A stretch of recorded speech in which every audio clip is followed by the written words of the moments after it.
जैसे ही हमारे जीवन में बुराई रूपी अंधेरे का आगमन होता है, विवेक रूपी दिया प्रस्थान कर जाता है। बुराई अपना खेल खेलती है, मानव को दानव तक बना देती है। बुराई में एक विशेषता होती है, जब वह कमजोर होने लगती है तब वह अधिक आक्रामक हो जाती है।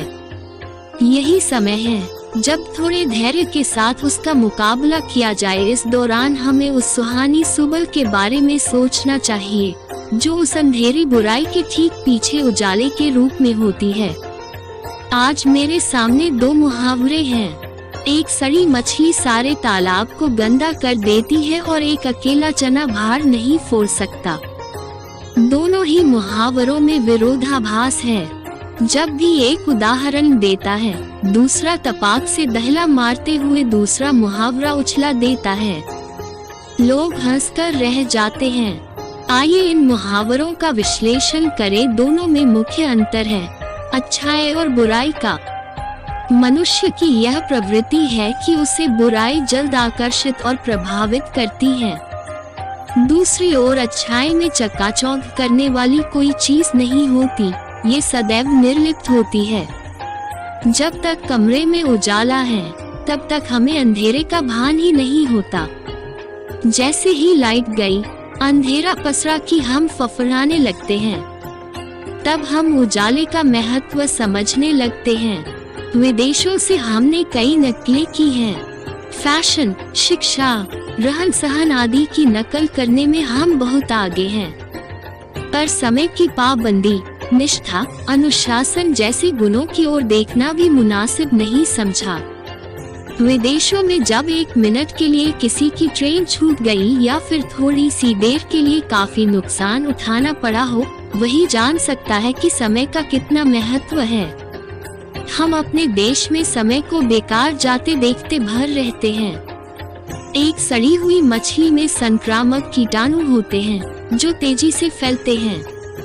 उनकी संख्या प्रतिक्षण बढ़ती है, इसलिए सारा तालाब कुछ ही देर में गंदा हो जाता है। दूसरी ओर चने का इकट्ठा होना, भार तक पहुंचने के लिए उनका रूप सख्त है।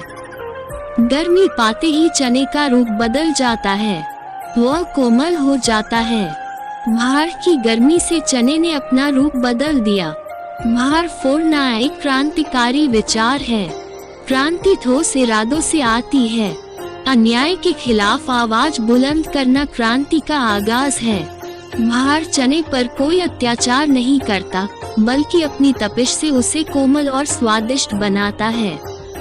चना भार फोड़ने की सोच भी नहीं सकता, क्योंकि भार के सामने जाते ही उसका रूप बदल जाता है। बिल्कुल उस हैवान की तरह जो गुस्से से देवी माँ के सामने आता है और अपना क्रोध भूलकर उसके चरणों में लौट जाता है। माँ का प्यार उस हैवान को पिघला देता है। मछली तालाब को हमेशा के लिए गंदा नहीं कर सकती। बुराई केवल कुछ देर के लिए ही तालाब पर हावी होती है। कुछ समय बाद तालाब की अच्छाई सक्रिय हो जाती है। धीरे धीरे बुराई का नाश होता है और तालाब स्वच्छ हो जाता है। बुराई के ऐसे ही रंग हमें अपने जीवन में देखने को मिलते हैं। बुराई हमेशा शक्तिशाली नहीं रह पाती, उसके कमजोर होते ही अच्छाई का आगमन है और उसी दानव को महात्मा तक बना देती है। मेरा मानना है कि अच्छाई को कई दानव भी सच्चे हृदय से स्वीकार करे तो उसे महात्मा बनने में देर नहीं लगेगी। आप क्या सोचते हैं?